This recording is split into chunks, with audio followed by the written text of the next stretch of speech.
Hello guys, स्वागत आहे ते तुमच्या आजच्या एका नवीन व्लॉग मध्ये। तर गाईज, आज आपण निघालो आहोत राघोबा दादा पेशवे यांचा वाडा बघण्यासाठी।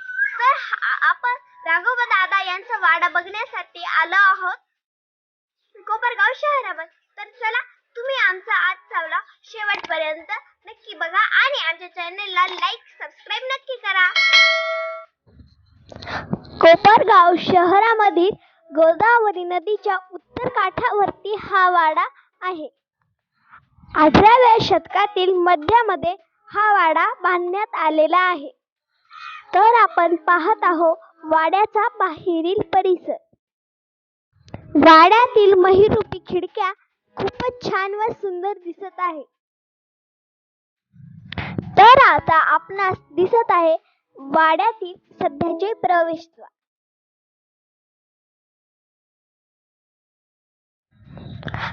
तर आता आपण प्रवेश करत आहोत वाड्यातील पूर्वेकडील प्रवेशद्वारातून। पुराच्या संभाव्य धोक्यामुळे हा वाडा सुमारे 25 फूट दगडी चौथऱ्यावर हा वाडा बांधल्याचे दिसून येते। वाड्यामध्ये प्रवेश करताना या दगडी पायऱ्या अजूनही चांगल्या स्थितीत दिसून येत आहे। श्रीमंत दुसरे बाजीराव पेशवे यांचे बालपण ही ह्याच वाड्यात गेले आहे। पुढे पेशवेपदी असतानाही ते अनेकदा कोपरगाव मध्ये येत असत।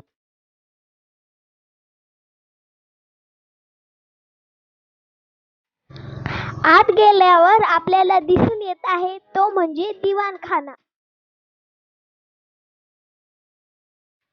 छताचे नक्षीकाम आजही अप्रतिम असेच आहे।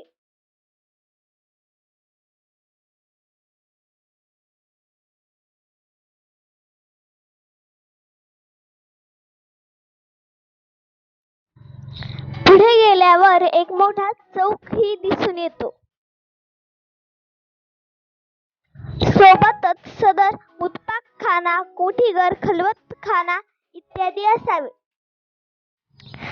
सन 1818 ला मराठेशाहीच्या पतनानंतर वाडा इंग्रजांच्या ताब्यात आला। त्यांनी तेथे अनेक प्रशासकीय कार्यालये सुरू केली। मधल्या काळात वाड्याच्या अनेक फेरबदल व दुरुस्त झाल्याने तसेच वाड्याची बरीच पडझड झाल्याने वाड्याची अंतर्गत रचना पूर्वी कशी होती याचा अंदाज बांधणे कठीण आहे।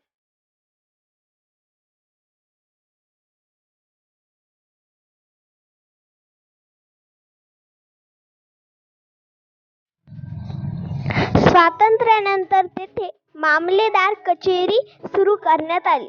नंतरच्या काळात वाडा पुरातत्व विभागाकडे देण्यात आला।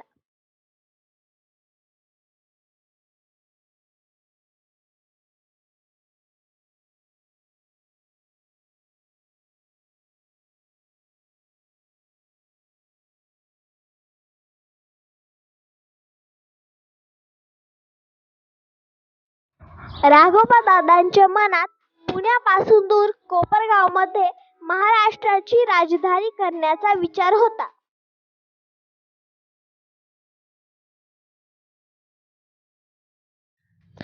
राघोबा दादा नाशिक येथील आनंदवल्ली मध्ये जाताना कोपरगाव मध्ये हमखास येत असत। राघोबा यांनी महादजी शिंदे यांच्या सल्ल्यानुसार कोपरगाव येथे वास्तव्य करण्याचे ठरविले होते। राघोबा दादांचे निधन याच वाड्यामध्ये दिनांक 11 डिसेंबर 1783 रोजी झाले। त्यांचे दहन त्यांच्या इच्छेनुसार हिंगणी येथील 3 भिंतींच्या वाड्यात करण्यात आले। राघोबा दादांच्या निधनानंतर आनंदीबाई सुमारे 11 वर्ष जिवंत होत्या। राघोबा दादा यांचे देहावसान झाले तेव्हा आनंदीबाई ह्या गरोदर होत्या। त्यांना कोपरगाव मध्ये पुत्र झाला। त्या पुत्राचे नाव चिमणाजी असे होते।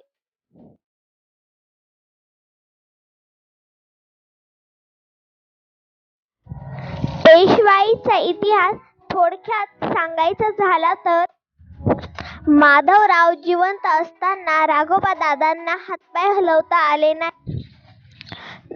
मात्र नंतरच्या काळात कट कारस्थान रचून त्यांनी पेशवेपदाच्या गादीवर आलेला धाकट्या पुतण्या नारायणराव पेशवे यांना मारून टाकले. श्रीमंत नारायण पेशवेंच्या मृत्यूनंतर पेशवाईचा इतिहास बदलला.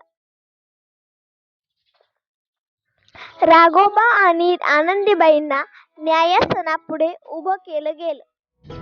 न्यायमूर्ती रामशास्त्री प्रभूणे यांनी आनंदीबाईंना कोपरगाव येथे नजरकैदेत ठेवलं तर राघोबा दादांना देहांताची शिक्षा ठोठावली.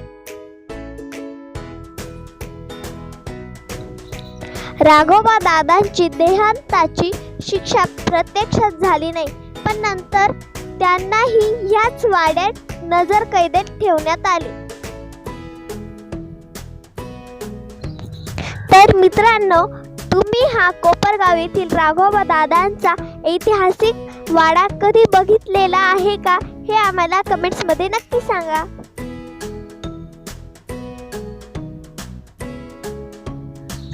पेशवेकालीन वैभवाचा मुख साक्षीदार असणारा हा वाडा काष्टकामाचे उत्कृष्ट उदाहरण आहे.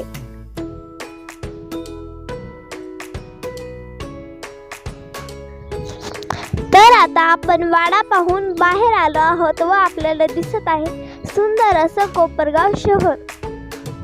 तर मित्रांनो, तुम्हाला आमचा आजचा हा व्लॉग कसा वाटला हे आम्हाला कमेंट्स मध्ये नक्की सांगा आणि आमच्या चॅनलला लाईक सबस्क्राईब नक्की करा आणि आमचा आजचा हा व्हिडिओ जास्तीत जास्त लोकांपर्यंत नक्की शेअर करा. आता आपण भेटूयात आपल्या पुढच्या व्लॉग मध्ये. तोपर्यंत बाय बाय.